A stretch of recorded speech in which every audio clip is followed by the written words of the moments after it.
very spunky little girl. She's just full of personality. She used to go up and down the street just around our house and just always be making new friends.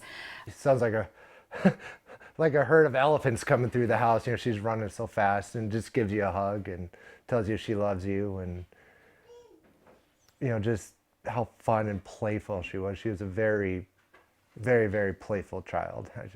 I just miss it so much. The story of Serenity Dennard is unlike any we've seen here in the Black Hills. It started right here at the Black Hills Children's Home near Rockerville. It was here on Super Bowl Sunday a year ago that Serenity ran. And despite a massive investigation and perhaps the largest search in the history of the state of South Dakota, there's still no sign of where she is or where she's gone. Reports are that Serenity was playing in the gym when another child ran out. And with that distraction to staff, little 9-year-old Serenity Dennard ran for the door. Yeah, we had 2 witnesses that day, and they seen her slip and fall on the cattle guard. Then she crossed this cattle guard, and this is South Rockerville Road behind us. She would have turned here and went north on South Rockerville Road, and in this, probably 30, 40-yard stretch is where she was last seen walking north. So how long of a period of time is that from when she was seen till when she disappears? Within minutes, the witnesses notified staff there was somebody running on the road, a child, and within 3 to 4 or 5 minutes, they drove out on the road and started looking themselves, the witnesses did. And that was the last time that Serenity was seen. The children's home was criticized for waiting an hour and 41 minutes to report Serenity's disappearance. Once the Pennington County Sheriff's Office arrived, searchers quickly swung into action with the weather turning against them. It didn't take long for investigators and searchers to realize this wasn't going to be a typical missing child case. I would tell you by at least the second day in that we knew that we were dealing with something that was going to tax all of our resources that we had. It obviously was gaining a lot of attention. There was a lot of information out in reference to this child being missing, and obviously when a little one goes missing, it's big news, and a lot of people are concerned about what the outcome of that could be. But the search went on day after day, month after month. This is very tough. It's, you know, everybody that's involved that's been out here searching, obviously it becomes personal. I mean, it's an emotional thing. And the longer it goes on, it gets harder and harder because, you know, everybody wants to bring Serenity home. If she is up in the woods, we want to find her and bring closure to all this. And the Black Hills Children's Home came under scrutiny as well. The South Dakota Department of Health and the Department of Social Services reviewed the home's response after Serenity walked away. The report cited the delay in calling 911 and the radios of the home's workers operating on 3 different frequencies, meaning not everyone could hear everything at the same time. And in that report, Children's Home Society Executive Director Bill Colson was quoted as saying, "Complacency among the staff was an issue. Kids had run in the past. Staff had found them. They thought this time would have been the same," end quote. Kids typically don't do what Serenity did. So I'll be perfectly honest, it caught us a bit off guard. Runaways at our agency are not uncommon. What is uncommon is for a child to run a great distance away. Typically a child, if they leave one room, they'll run into another room, hide under a bed, hide under a desk or something like that. And so we responded like we would typically respond, and that is, let's search the buildings first. As a result, we delayed a bit in dialing 911. And in conversation with the Sheriff's Department and the Police Department, there's no prescribed time. The word that the sheriff used with me was that sooner is always better. At the time of that interview in April, Colson said policies had already been changed. All radios would now be set to a single frequency, and 911 would now be called immediately. I'm not absolutely certain it would have made a real difference in locating Serenity. And the weather presented a huge challenge, shutting down the search at times, but that didn't dim the resolve of the people doing the work. The Sheriff of Pennington County is 100% committed to bringing Serenity home, no matter how that is. We're working every angle of every possibility, and we are going to work until we find her, and that is our 100% commitment. It's hard knowing as a searcher that I've got a missing 9-year-old in my backyard out here, and so we want closure for that family, we want closure for Serenity, and we want closure for the community. we get across the fence, we're going to line up again and move on up the hill. Here we go.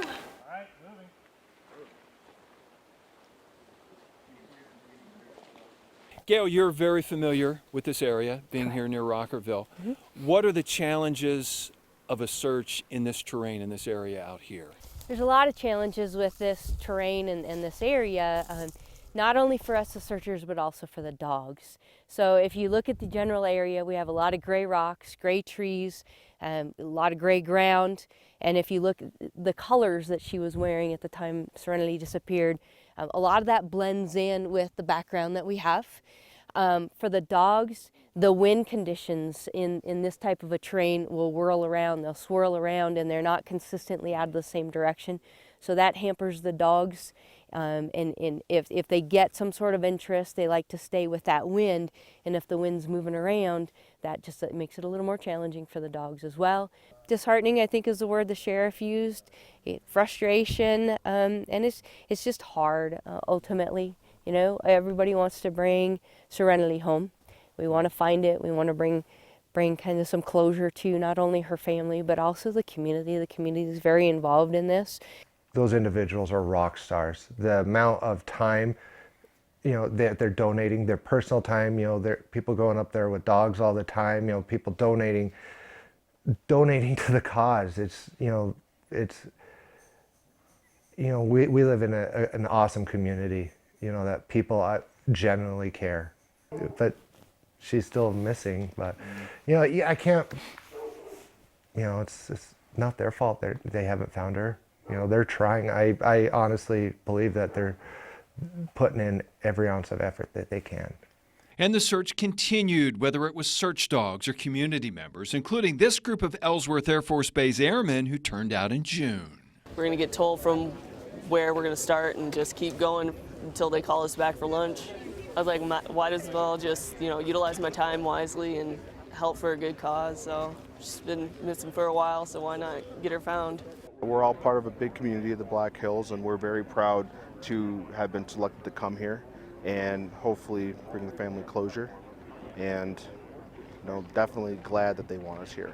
As of the beginning of the week, searchers have walked about 5,300 miles in the area around the children's home, about 4,200 of that by people and about 1,100 by dogs. That includes a total of about 1,600 individual trips, some people just a weekend or two, and others coming back again and again. This is her last known spot here right by the home, and all this blue is every walk that we've had. And we can click on any one of these blue marks, and I can tell you who it was and how far they walked that day. So every time the sheriff or Gail or Corey or I've been out here, we can find all of our walking. So you can see we're walking the grid pattern. We're doing a traditional search pattern. But again, this looks easy because it's flat. But some of these gaps you see in here are, you know, they're mountains that we can't scale. And we know she's not up there. But this is all the canine activity that we've had. We've a lot in the home area those first days, but a lot of gridding back and forth as well. And then when you put it all together, you have this, and this is pretty accurate. And this is what the folks carry. We gave every one of them one of these. They turn on before they start walking and turn off when they're done. And then we can and so this collectively is over 5,000 miles of up and down, in and out, around, through. Search dogs found the scent of human remains, although they can't tell who, but nothing has ever been found. That leaves many wondering, could she still be out there? Now, one thing, Kevin, Sheriff Tone was saying that I had not thought about the possibility you guys may have walked over her or by her 2 or 3 times and not spotted her. How, I guess, for people that aren't here, how doing that, how could that happen? You know, we've talked about that a lot, how we stepped over her somewhere, you know, and it can happen because obviously she's very small. We believe if she's out here, she is probably very compact and balled up, probably underneath some sort of a rock ledge or a tree or a root ball or something where she's trying to probably get warm. And so obviously her physical structure is tiny. How wide is the investigation into Serenity's disappearance gone? And just where does that investigation sit today? Those answers when the search for Serenity continues.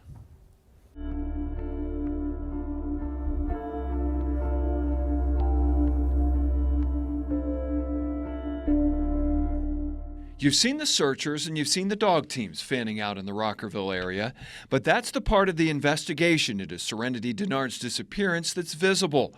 What about the part that you don't see? What's been going on behind the scenes with investigators? We have conducted over 465 interviews or contacts in reference to this case. We have interviewed anybody that may have an interest or had a responsibility for the caretaking of this child. We have talked to family. Our investigation as a whole is going to encompass over 36 states and 4 countries. So, yeah, it's pretty big. And of course, this is the most visible part, and that's what we put on, social media and to the media we share when we go out and search, to be as transparent as we can. What we don't talk about is every week when we follow up an investigative lead, we don't put that on social media and say, today we followed up an investigative lead.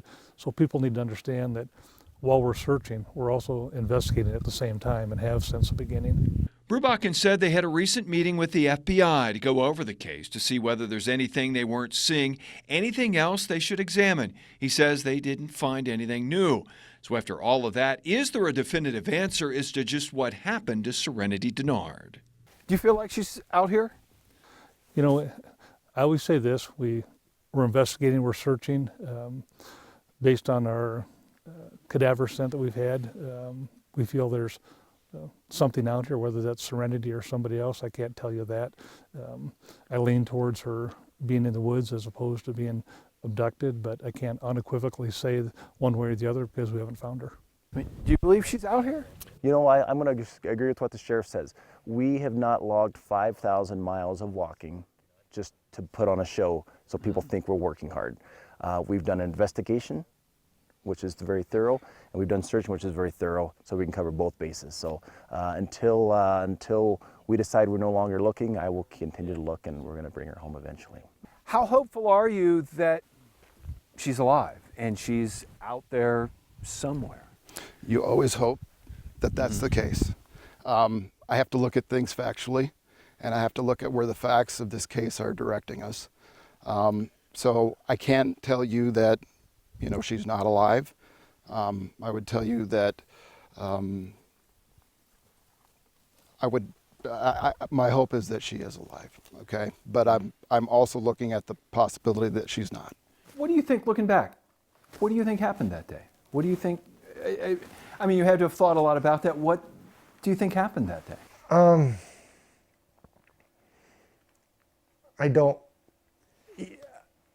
It changes all the time. Personally, I feel, she ran away, and I think she just ran too far and didn't know how to get back. I have mixed feelings because as the time goes on, each day that passes, it seems like, one day you'll think, oh, that, people are still calling in, there's leads, and so you get hopeful that she is out there, that maybe, when she walked off the cattle guard, she ducked around the corner, maybe somebody picked her up, maybe somebody saw her. I've thought, maybe, it was some kind of an inside job, that people, planned all of this. And, you're constantly thinking and trying to figure out what exactly happened. What has this past year been like for the family, and what are they doing to hold on to hope? We'll examine that when the search for Serenity continues.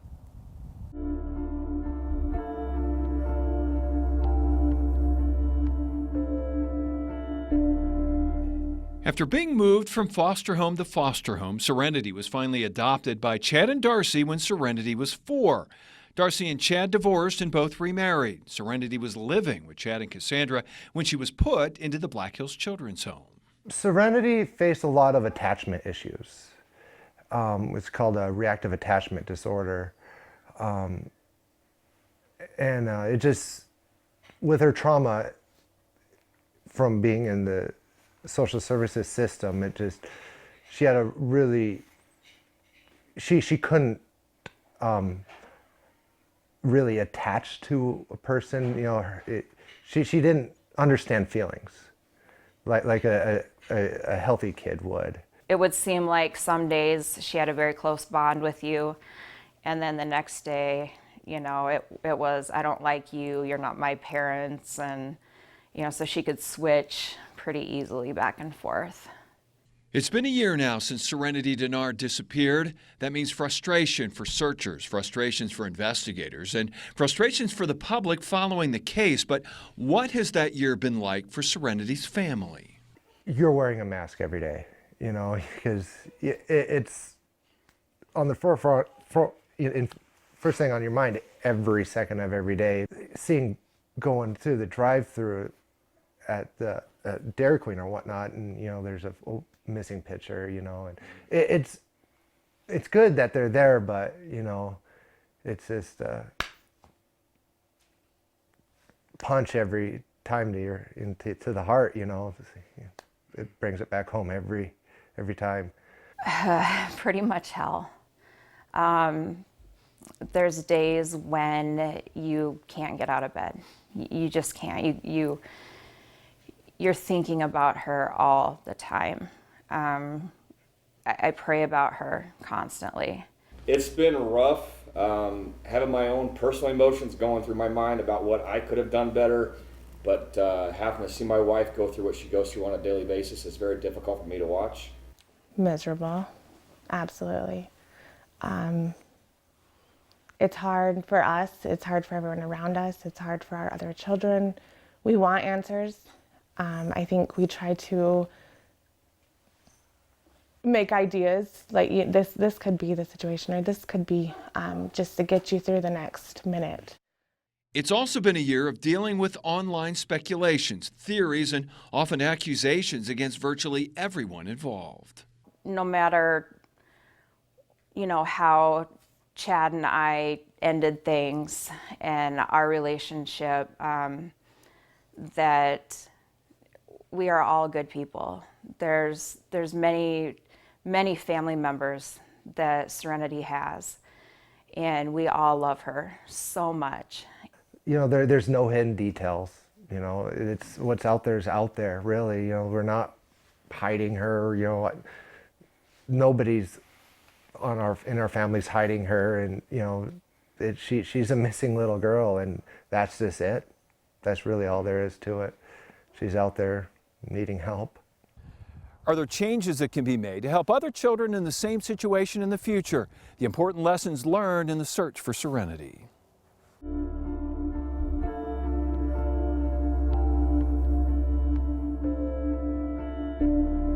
So what can be done to make sure nothing like this happens again? In December, Governor Kristi Noem announced that she'll pursue legislation that would improve the oversight of private treatment facilities for children and youth. The Department of Social Services came up with a report to identify possible reforms. That report came up with recommendations, including increasing the number of licensing on-site visits, enhancing the reporting system for serious injury and death, revising the reporting protocol to Child Protective Services to licensees, adding additional contracted investigators, and transparency through the creation of a central repository for DSS reports that would be open to public inspection. And then there's the push to create the Serenity Alert. That's designed to make public notification of a missing child who doesn't qualify for an Amber Alert quick and easy.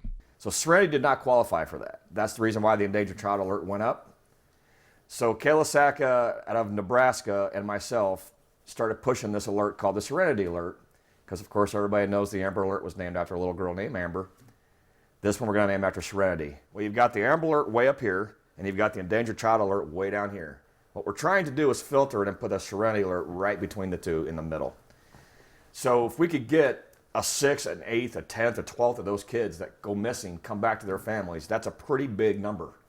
So it's very important that we understand that there are so many children on an annual basis that are missing, whether they're gone 10 minutes, 24 hours, never come home. And if that alert can be put in place to bring these children back, because had she qualified for a system like that, we wouldn't be having this conversation today, because people would have been on top of her way sooner than what they were, because there was no text that went out, there was no calls or no emails, nothing like that, because she didn't qualify. We put up Serenity Alert signs, and I want to make a difference in this state, because what happens with the alert is we get it initiated in South Dakota, and we just hope that people around the surrounding areas follow suit. You know, Wyoming, Nebraska, Montana, North Dakota, and before you know it, it's all over the United States, because people are seeing how South Dakota did it. So do you think it would have made a difference had you had something in that gap when she disappeared? Oh, absolutely. I think people would have been notified much quicker. First responders would have been on the scene much faster. And I don't think we'd be having this conversation talking about this story today, because instead of hours, it would have been seconds. So the amount of time for a 9-year-old to escape doesn't take a whole lot of time, as we all know, people that have kids around Serenity's age. A 9-year-old gets a long ways in a very short period of time. They're gathering petitions online to garner support for that Serenity Alert. The family was handing out pamphlets promoting the alert at a recent benefit. I think it should be instilled. It's just like the Amber Alert, and I think we should definitely get that passed in the office. It should be something going. I think it's big, and I think it'd help a lot of kids, a lot. And after all of this, a year of searching and investigating with no answers, does Serenity's family still hold out hope that this story will have a happy ending? How could you not find her if she were up there? It's unreal to me that all the area, everything they've searched, they haven't found her. So then, you know, you kind of still have the hope then that she is out there. I know she's with me. I can feel her with me. Yeah, I'd like to believe that she is still out there. I would love, you know, that, you know, somebody took her in, a good person took her in, and, you know, some old grandma somewhere that doesn't have social media or TV or anything, and, oh, here's a 10-year-old little girl that just needs help. You know, I'm just gonna comfort her and feed her, and that's, you gotta hold out. You gotta have hope. The Pennington County Sheriff's Office says if you have any direct information as to the whereabouts of Serenity Dennard, please contact the Investigative Division at 605-394-6115.